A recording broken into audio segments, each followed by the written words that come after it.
नमस्कार दोस्तों, कैसे हैं आप सब। मैं विष्णु शर्मा स्वागत करता हूं आप सभी का इस प्यारे मंच पर। हम डिस्कस कर रहे थे प्रोनाउंस और प्रोनाउन में हमने डिस्कस किया प्रोनाउन की टेबल।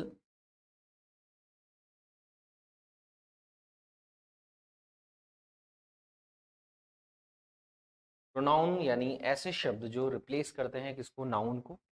नाउन के रेपिटेशन को लिमिट करते हैं, हाइड करते हैं, रोकते हैं, बार बार उसको डल होने से बचाते हैं। ये सारी चीज़ें नाउन की जो डेफिनेशन थी वो वाला पार्ट कंप्लीट किया हमने, टेबल पढ़ी। थोड़ा सा नॉमिनेटिव ऑब्जेक्टिव पर हमने बात करी। ठीक है, आज वापस हम एक दो रूल और पढ़ेंगे जो नॉमिनेटिव के लिए हैं और हमारे लिए इम्पोर्टेंट होंगे, इसलिए चर्चा करनी जरूरी है। तो उसी में स्टार लगाकर कंटिन्यू करेंगे। फिर जैसे ही पजेसिव पर हम बात आएंगी, पजेसिव खत्म करेंगे, उसके बाद फिर प्रोनाउन की एक बार कंप्लीट टाइप्स हम लिख लेंगे। ठीक बात। चलिए, तो हम लिख सकते हैं कि व्हेन टू बी, जब टू बी जो शब्द है, ठीक है, या टू बी जो फ्रेज है यहाँ पर, ठीक है, वैसे ये इन्फिनेटिव है। When to be is used, when to be is used as infinitive,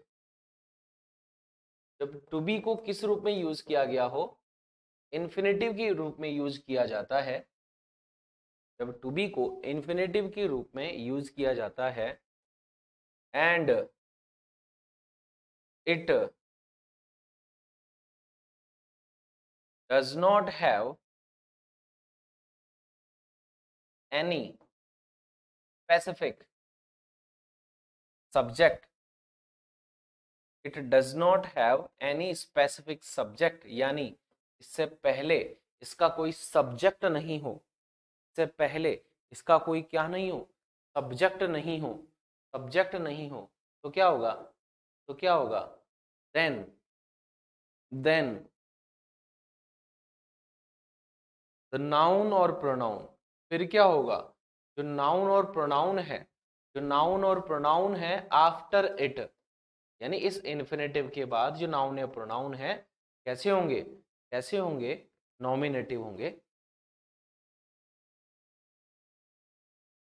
या सब्जेक्टिव होंगे, नॉमिनेटिव होंगे या कैसे होंगे, सब्जेक्टिव होंगे। क्यों, क्यों, क्योंकि वो जो स्ट्रक्चर बनेगा, वो स्ट्रक्चर अब ये बात आपसे कहेगा कि भाई यहाँ सब्जेक्ट है, यहाँ पर एक वर्ब है, यहाँ पर टू बी है ना, और यहाँ पर नाउन या प्रोनाउन है।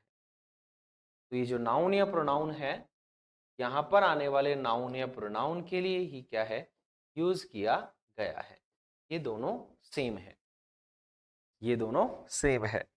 ठीक है, क्योंकि क्योंकि यहाँ पर हमारे पास, यहाँ पर इस जगह हमारे पास, इस जगह हमारे पास कोई भी इस इन्फिनेटिव का, इस इन्फिनेटिव का हमारे पास क्या नहीं है, सब्जेक्ट।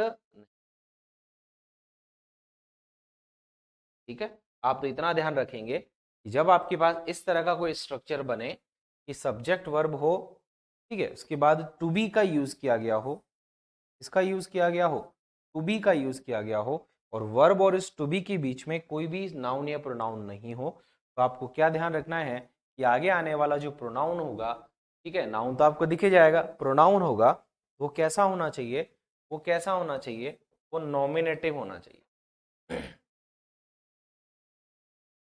नॉमिनेटिव बता चुका मैं आपको, जो सब्जेक्टिव फंक्शन करे वो होना चाहिए। बात क्लियर है यहाँ तक। अभी हम इस पर बात करेंगे। एक बार जल्दी से, फटाक से, जल्दी से एक बार इसको लिख लो, फिर दो चार एग्जाम्पल से इसको और हम समझेंगे।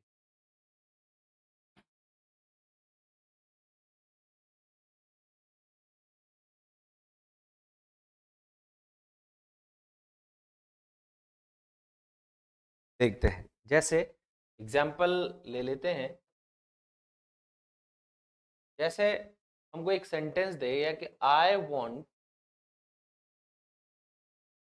I want to be, I want to be him, he, I want to be him या he, I want to be him या he। ये जो to be है यहाँ पर, ये जो to be है ये क्या है? इन्फिनिट। पहली बात तो ये हमें क्लियर करनी है, क्योंकि एक to be मतलब पूरी वर्ब फॉर्म भी होती है, ये इन्फिनिटिव है।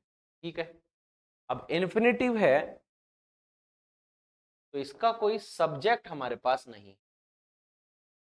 ठीक है, सब्जेक्ट नहीं है तो हम इसको फिर ऑब्जेक्ट कैसे मान सकते हैं? फिर हम इसको ऑब्जेक्ट नहीं मान सकते, फिर इसको ऑब्जेक्टिव नहीं मान सकते।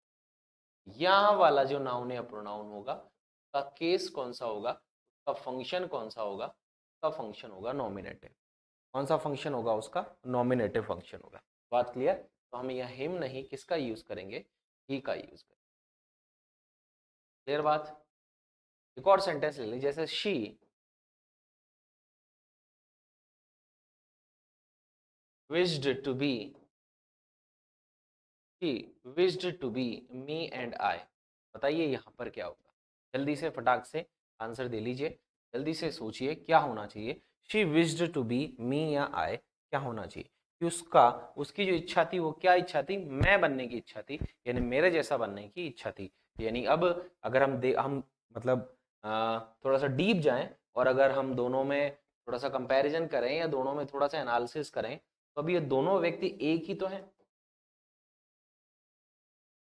उसकी मेरे बनने की इच्छा है या उसका मेरे जैसा बनने की इच्छा है, तो दोनों बन के जुड़ेंगे तो सही ना, एज ए कॉम्प्लीमेंट सा हमें दिख रहा है ना? ऐसे ही, इसलिए हमें यहाँ पर कैसा रखना है? नॉमिनेटिव रखना है। क्या आ जाएगा?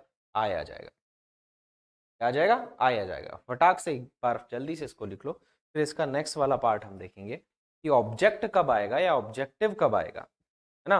ऑब्जेक्ट कब आएगा या ऑब्जेक्टिव कब आएगा? चलिए, ये बात क्लियर हो गई।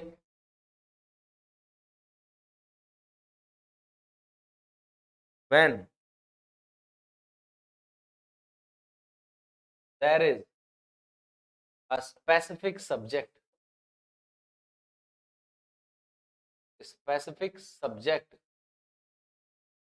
when there is specific subject before or of the to be infinitive, to be infinitive जो है उसका या उससे पहले बात एक ही है, क्या हो? स्पेसिफिक सब्जेक्ट दिया हुआ हो, स्पेसिफिक सब्जेक्ट दिया हुआ हो, then the noun or pronoun, then the noun or pronoun after, the noun or pronoun after to be कैसे रहेंगे? ऑब्जेक्टिव रहेंगे। ऑब्जेक्टिव रहेंगे। कैसे रहेंगे? ऑब्जेक्टिव रहेंगे। और आपसे फंक्शन पूछ ले कि इसका फंक्शन क्या है?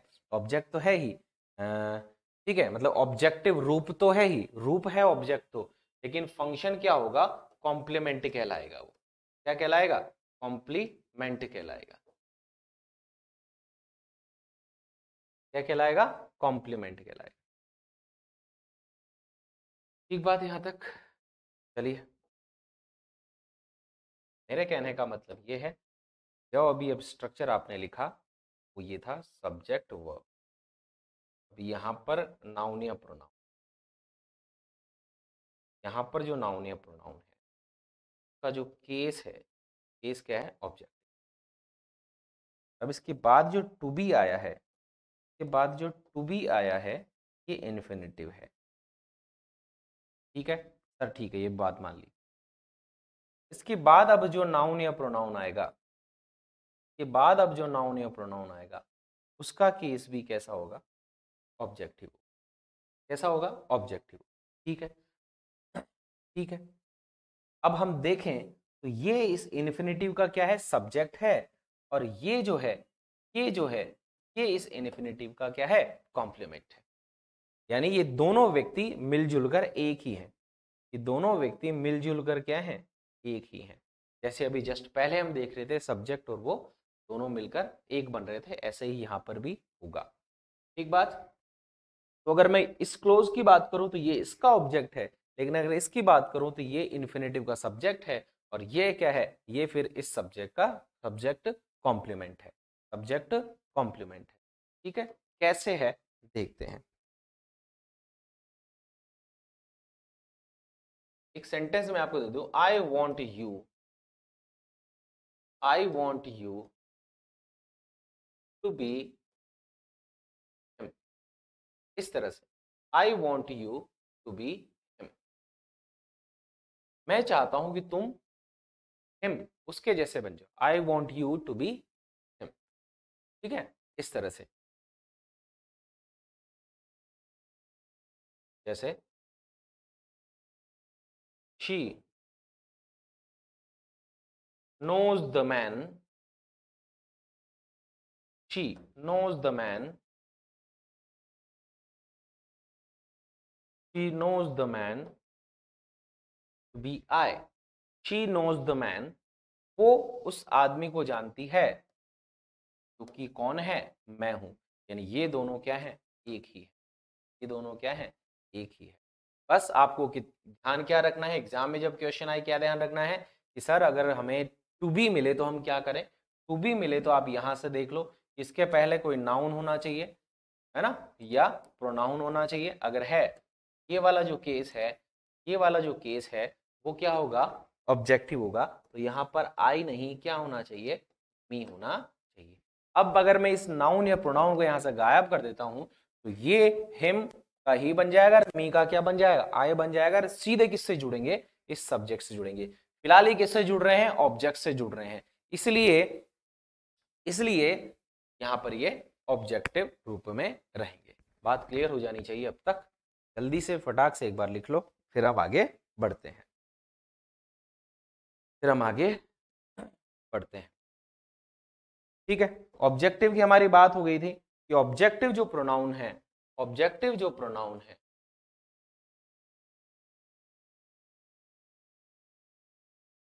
या ऑब्जेक्टिव जो केस है, ऑब्जेक्टिव जो केस है वो हमेशा एक्शन वर्ब के बाद यूज होगा। किसके बाद यूज होगा, एक्शन वर्ब के बाद यूज होगा। प्रोनाउन का कोई भी अगर ऑब्जेक्टिव केस है तो किसके बाद यूज होगा, एक्शन वर्ब के बाद यूज होगा। प्रोनाउन के बाद आने वाला जो जो प्रेपोजिशन के बाद आने वाला जो प्रोनाउन है वो भी कौन से केस में होगा, ऑब्जेक्टिव केस में होगा। तीसरी बात हम देख लेते हैं, तीसरी बात हम देख लेते हैं, एक वर्ब हमारे पास लेट, कौन सी वर्ब है, लेट हमारे पास एक वर्ब, इस पर हम बात करेंगे थोड़ी सी, तो यहां से प्रश्न बन सकते हैं ना, यहां से प्रश्न बन सकते। सीधी सीधी बात करूं तो लेट क्या है, it is a transitive verb, it is a transitive. सबसे पहली बात तो ये कौन सी वर्ब है, ट्रांजिटिव वर्ब है, सकर्मक क्रिया है। सकर्मक क्रिया यानी transitive verb is a verb, transitive verb is a verb which always which always takes an object after it, जो कि हमेशा अपने साथ क्या रखती है या क्या लेती है, एक ऑब्जेक्ट लेती है। बिना ऑब्जेक्ट के उस वर्ब का कोई मीनिंग नहीं निकलता और उस सेंटेंस का भी कोई मीनिंग नहीं निकलता। ठीक बात, इन सभी पर हमने बात कर ली है। स्वोका जो हमने पढ़ा था SVOCA, उसमें अच्छे से हमने पढ़ा है। ठीक है, ये बात हो गई सर, ट्रांजिटिव वर्ब है, कौन सी वर्ब है, ट्रांजिटिव वर्ब है। ठीक है सर, लेट का जो हम यूज करते हैं, लेट का जो हम यूज करते हैं, let is used for request. Let का हम यूज करते हैं किसके लिए, रिक्वेस्ट के लिए, है ना, ऑर्डर के लिए और परमिशन के लिए। लेट का जो हम यूज करते हैं वो किसके लिए करते हैं, रिक्वेस्ट के लिए, ऑर्डर के लिए और किसके लिए, रिक्वेस्ट के लिए, ऑर्डर के लिए और किसके लिए, परमिशन के लिए इसका यूज किया जाता है। ठीक है, तीसरी बात जो हमें ध्यान रखनी है वो क्या है, अब अगर ये ट्रांजिटिव वर्ब है, अगर ये ट्रांजिटिव वर्ब है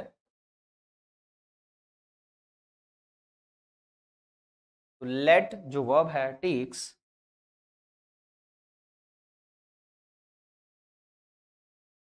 ऑब्जेक्टिव कीज, और हम डायरेक्टली ऐसा कह सकते हैं कि after let objective case of pronoun is used. आप इस तरह से लिखेंगे तो थोड़ा सा ज्यादा सही लगेगा, वो हम उसी तरह से लिखते हैं। After it after it after it objective case of objective case of noun pronoun is used. ठीक है, ये बात क्लियर हो गई अब हमें कि सर लेट के बाद जो भी प्रोनाउन आएगा या जो भी नाउन आएगा उसका केस कौन सा होगा, ऑब्जेक्टिव केस होगा। ये डायरेक्टली हमसे क्वेश्चन पूछा जा सकता है। देखो, हमसे प्रोनाउन फिल करवाए जा सकते हैं और प्रोनाउन पर अंडरलाइन प्रोनाउन पर अंडरलाइन करके उसका केस पूछा जा सकता है और उसका फंक्शन पूछा जा सकता है। किसी भी तरीके का क्वेश्चन हमारे second grade first grade level तक पहुंच सकता है। बात क्लियर? मैं आपको पूरा विश्वास दिलाता हूं कि जैसे मैंने सिलेक्शन पाया है, जैसे मैंने सिलेक्शन लिया है, मेरे सब्जेक्ट में बहुत अच्छे नंबर हैं, वैसे ही मैं आपके भी बहुत अच्छे नंबर दूंगा, है ना। मेरे सब्जेक्ट में लगभग नंबर है 90%, लगभग 90% नंबर मैंने सब्जेक्ट में लिए हैं। मैं पूरी मतलब कोशिश करूंगा कि आपके भी 90% प्लस मैं जो है मार्क्स दिला पाऊँ, है ना। ये मेरी पूरी कोशिश रहेगी। बस यही है कि जो मैं आपको बताता जा रहा हूँ आप उसको पढ़ते जाएं। इतने सालों का मेरा अनुभव है उसको मैं आपसे शेयर करता जा रहा हूँ। मैं पूरी कोशिश कर रहा हूँ आपको फुल ऑथेंटिसिटी देने की, हर एक टॉपिक में डिटेल के साथ मैं आपको पढ़ा रहा हूँ। मैं ऐसा नहीं पढ़ा रहा हूँ जैसे किताबों में लिखा होता है, या मैं वैसा नहीं पढ़ा रहा हूँ जैसे ठीक है कोर्स कंप्लीट करना है। अगर उस तरह से पढ़ाना होता तो मैं काफी पहले आपका कोर्स कंप्लीट कर चुका होता, है ना। तो बहुत अच्छी जगह आप जुड़े हुए हो, जुड़े रहें आप अच्छे से। अपना प्यार अपने शिक्षकों को देते रहें, टीचर्स को देते रहें, टीचर्स हमेशा आपके साथ रहेंगे। यहां तक बात क्लियर हो गई? ठीक है सर, इसका स्ट्रक्चर क्या बनेगा, इसका स्ट्रक्चर बना लेते हैं सर। इसका स्ट्रक्चर क्या बनेगा? इसका स्ट्रक्चर बनेगा, स्ट्रक्चर लिखेंगे नीचे कि लेट प्लस ऑब्जेक्ट। ठीक है, ये ध्यान रखिए। ठीक है, कभी जो सब्जेक्ट है वो हो भी सकता है और कभी सब्जेक्ट नहीं भी हो सकता है। सब्जेक्ट अंडरस्टूड भी हो सकता है और सब्जेक्ट जो है दिया हुआ भी हो सकता है, कोई दिक्कत नहीं। आप तो यह ध्यान रखेंगे कि लेट क्या है, एक टीवी है, एक ट्रांजिटिव वर्ब है ना। तो अब इसके बाद ऑब्जेक्टिव केस वाला प्रोनाउन यूज होगा। और यहां पर आएगा बेयर इन्फिनेटिव, जिसको हम बोलते हैं bare infinitive. Bare infinitive, bare infinitive का मतलब है E1 तो आएगी लेकिन टू नहीं आएगा। E1 तो आएगी लेकिन टू नहीं आएगा, इसको हम बोलते हैं बेयर इन्फिनेटिव। इसका थोड़ा सा ध्यान रखना है। तो इस तरह का स्ट्रक्चर लेट के साथ बनाया जाता है। ठीक, ये चीजें हैं जिसको हमें ध्यान रखना है। बहुत अच्छी चीज है, क्वेश्चन बन सकता है। एक बार जल्दी से इसको लिख लीजिए फिर हम आगे बढ़ते हैं। Sorry.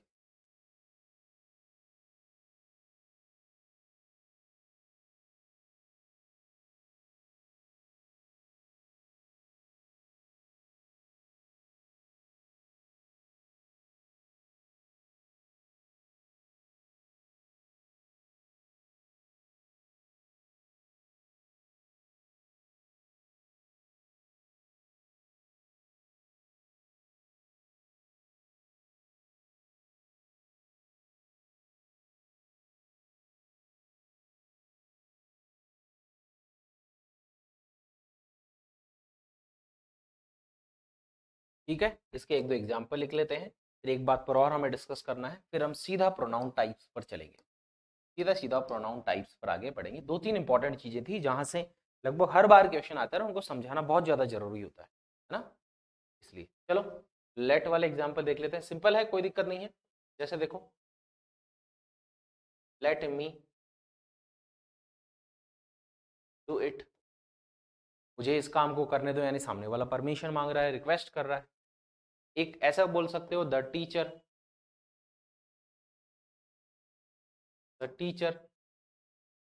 Late the peon, the teacher let the peon, the teacher let the peon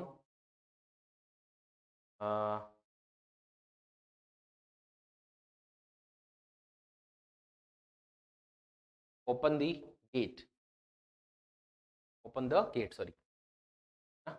the teacher let the peon open the gate, teacher ने पियोन को गेट खोलने दिया, गेट खोलने दिया।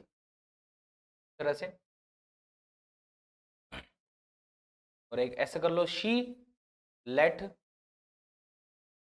She let him do his work. लड़की ने उस लड़के को उसका काम करने दिया। तो ये तो हो गया आपका बेयर इन्फिनेटिव, और ये हो गया आपका ऑब्जेक्टिव केस। ये हो गया आपका ऑब्जेक्टिव केस, ये हो गया आपका बेयर इन्फिनेटिव। ये हो गया आपका ऑब्जेक्टिव केस, ये हो गया आपका बेयर इन्फिनेटिव। इस तरह से अंडरलाइन कर कोई सा भी इनमें से क्वेश्चन आपसे पूछा जा सकता है, इसलिए मेरा बताना जरूरी था। ठीक बात। अब आ जाती है फिर से एक इंपॉर्टेंट बात, ये वेरी वेरी वेरी इंपॉर्टेंट है, ये ध्यान रखना, वेरी वेरी वेरी इंपॉर्टेंट रहेगा। इसको मैं आपको बता रहा हूं, हम बात करने वाले हैं क्लेफ्ट इट पर। हम इसको बोलते हैं क्लेफ्ट इट। क्या बोलते हैं? Cleft it. यानी जब इट जो है एक इंट्रोडक्टरी सब्जेक्ट के रूप में काम करता है और एक क्लेफ्ट सेंटेंस बनाता है, तो इट को बोलते हैं क्लेफ्ट इट। क्या बोलते हैं? Cleft it. यानी इसको बोलेंगे हम क्लेफ्ट इट, है ना। क्लेफ्ट इट का मतलब है कि सेंटेंस शुरू हो रहा है इट इज, और फिर सेंटेंस शुरू हो रहा है इट वॉज। सेंटेंस शुरू हो रहा है इट इज और इट वॉज। तो आपको क्या ध्यान रखना है कि यहां पर जो नाउन या प्रोनाउन आएगा, यहां पर जो नाउन या प्रोनाउन आएगा, यहां पर जो नाउन या प्रोनाउन है ना, यहां पर जो नाउन या प्रोनाउन आएगा, है ना, वो वैसे तो इसका कॉम्प्लीमेंट होगा, सिंपल सी बात है। और यहां से एक रिलेटिव प्रोनाउन हम जोड़ेंगे। रिलेटिव प्रोनाउन हम जोड़ेंगे, रिलेटिव प्रोनाउन जुड़ेगा। इस तरीके का एक सेंटेंस आपको एग्जाम में मिलने वाला है, कंफर्म मिलने वाला है। क्योंकि यही दो तीन जो चीजें हैं जो मैंने आपसे अभी स्टार्टिंग में डिस्कस करी है, यही है जो बहुत ज्यादा इंपॉर्टेंट है रूल्स वाइज अगर मैं देखूं तो। बाकी फिर रिलेटिव क्लोज, रिलेटिव प्रोनाउन का प्रयोग है वो हमें सीखना है, वो थोड़ा सा कंफ्यूजिंग है। और रिलेटिव प्रोनाउन के साथ साथ हमें फिर केवल हमसे क्या पूछा जाएगा, फिर हमसे ये पूछा जाएगा कि ये अंडरलाइन कर दिया प्रोनाउन, अब ये कौन सा टाइप है, क्या डिस्ट्रीब्यूटिव है, क्या रिफ्लेक्सिव है, क्या एम्फेटिक है? इस तरह के हमसे क्वेश्चन, क्या ये पजेसिव है, इस तरह के क्वेश्चन हमसे पूछे जाएंगे, क्या ये रेसिप्रोकल है, इस तरह के क्वेश्चन हमसे पूछे जाएंगे। ठीक है, तो इट इज आई है, it was I, it is I है, इट वॉज आई। यहां पर जो नाउन प्रोनाउन रहेगा उसके बाद आपको क्या मिलेगा एग्जाम में? Relative pronoun. Relative pronoun, relative pronoun मतलब हु, विच, दैट, हुम, इस तरह के। ठीक है, वो रिलेटिव प्रोनाउन मिल गए। ठीक है, अब ये हो गई आपकी पहचान, ये हो गई आपकी क्या हो गई? आइडेंटिटी हो गई, पहचान हो गई कि इस तरीके का सेंटेंस आएगा। तो ये जो इट है, इस इट का नाम क्या होगा? क्लेफ्ट इट होगा। और इस सेंटेंस को क्या बोलेंगे? क्लेफ्ट सेंटेंस बोलेंगे। ठीक है, ये बात क्लियर हो गई सर। तो अब मैं कहना चाहूंगा कि आफ्टर इट और after cleft it, after cleft it, after cleft it, the noun और प्रोनाउन, द नाउन और प्रोनाउन विल बी नॉमिनेटिव। कैसे रहेंगे? नॉमिनेटिव रहेंगे। यानी अब हम यहां पर लिख सकते हैं, बिल्कुल अब हम यहां पर लिख सकते हैं, ये जो नाउन प्रोनाउन है ये नॉमिनेटिव रहेंगे। यानी कैसे रहेंगे? सब्जेक्टिव रूप में, सब्जेक्टिव रूप में रहेंगे, सब्जेक्टिव रूप में रहेंगे। यानी जब इट से इस तरीके का एक क्लोज बने, इस तरीके का एक क्लोज बने, उसको बोलेंगे क्लैफ्ट इट से बना हुआ सेंटेंस, और इट को बोलेंगे क्लैफ्ट इट। यानी it plus to be verb जो है, it plus to be verb जब आए तब।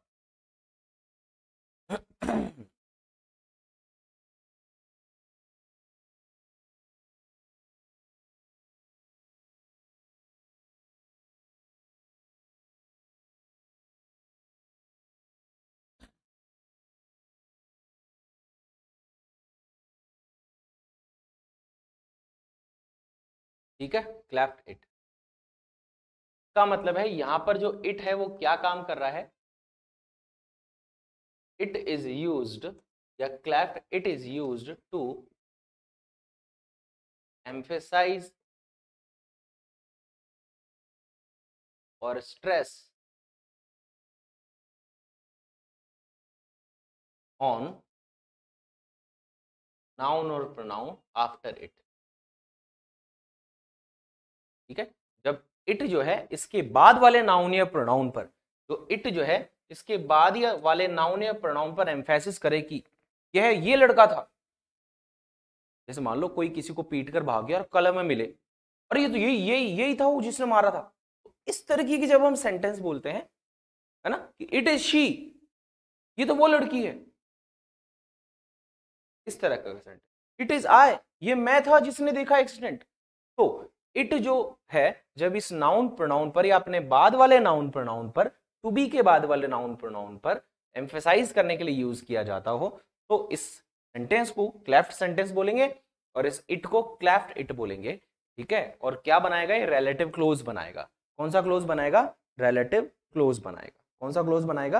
रिलेटिव क्लोज बनाएगा। तो हमें क्या ध्यान रखना है? बस इतना ध्यान रखना है, इट इज इट वॉज के बाद चाहे कोई सा भी हमारे पास नाउन आए, कोई सा भी प्रोनाउन आए, सिंगुलर आए चाहे प्लूरल आए, है ना, सिंगुलर आए चाहे प्लूरल आए, नाउन प्रोनाउन, अब चाहे ये सिंगुलर हो चाहे ये प्लूरल हो, है ना, ये कौन से केस में रहेंगे? नॉमिनेटिव केस में रहेंगे। तो आपसे पूछा जा सकता है अंडरलाइन कर कर किसका केस बताइए, तो आप क्या बताएंगे? नॉमिनेटिव है, सब्जेक्ट है। ठीक, और भरवा भी सकता है, 4 ऑप्शन दे सकता है फिल इन द ब्लैंक्स में कि इसमें सही प्रोनाउन भरिए, तो फिर आपको प्रोनाउन फिल करना है ना। एग्जाम्पल मैं आपको लिख देता हूं, इस तरह के एग्जाम्पल पूछे। जैसे देखो, इट इज,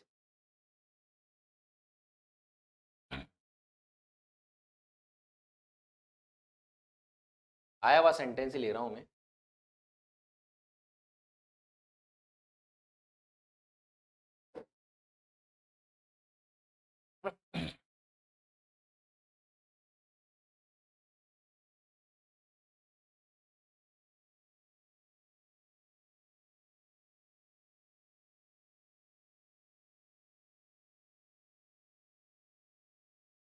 यहां पर दे दिया आपको मैंने मी, आई, यहां पर दे दिया हिम और ही।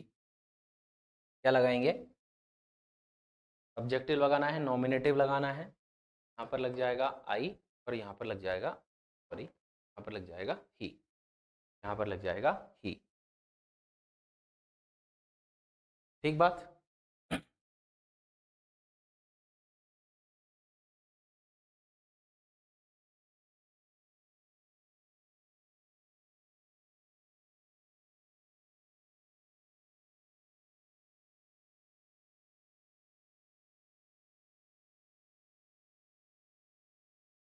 चलिए, बात क्लियर। तो आज की क्लास में इतना ही है। अब हमारा जो नॉमिनेटिव वाला जो थोड़ा सा कंफ्यूजन था वो पूरा क्लियर हो गया, ऑब्जेक्टिव वाला जो कंफ्यूजन था वो पूरा क्लियर हो गया। अब नेक्स्ट वाली क्लास से हम डिस्कस करने वाले हैं पजेसिव प्रोनाउंस, पजेसिव एडजेक्टिव्स, दोनों के फंक्शन, दोनों के रूप, साथ में प्रोनाउन के टाइप्स। नेक्स्ट वाली क्लास से प्रोनाउन के टाइप्स आपके शुरू हो जाएंगे, फिर उससे नेक्स्ट वाली क्लास में प्रोनाउन खत्म। ठीक है, जो इंपॉर्टेंट चीज थी जो हमारे लेवल की थी वो इन 2 क्लासेस में स्टार्टिंग में हमने डिस्कस कर ली है। अब आगे है, ठीक है, आ भी सकता है, नहीं भी आ सकता है, लेकिन ज्यादातर मेरा जो फोकस था वो इन पर रहता है। ठीक है, क्योंकि मुझे पता है कि इस लेवल के क्वेश्चन हमारे ज्यादा पूछे जाते हैं। ठीक है, आगे भी डिस्कस करेंगे। जैसे कमेंट करते रहें, जैसे प्यार करते रहें, ठीक है, अच्छे से मेहनत करते रहें, प्रैक्टिस जरूर करते रहें। अब जितना आज पढ़ा है उसकी प्रैक्टिस साथ के साथ कर लीजिएगा तो माहौल बन जाएगा और अच्छा सा आपको पता चल जाएगा। एक बार देख भी लीजिएगा कि पुराने एग्जाम में कितने क्वेश्चन आए हुए हैं, कौन कौन से क्वेश्चन आए हुए हैं। ठीक है, चलो मिलते हैं नेक्स्ट क्लास में। थैंक यू सो मच, धन्यवाद।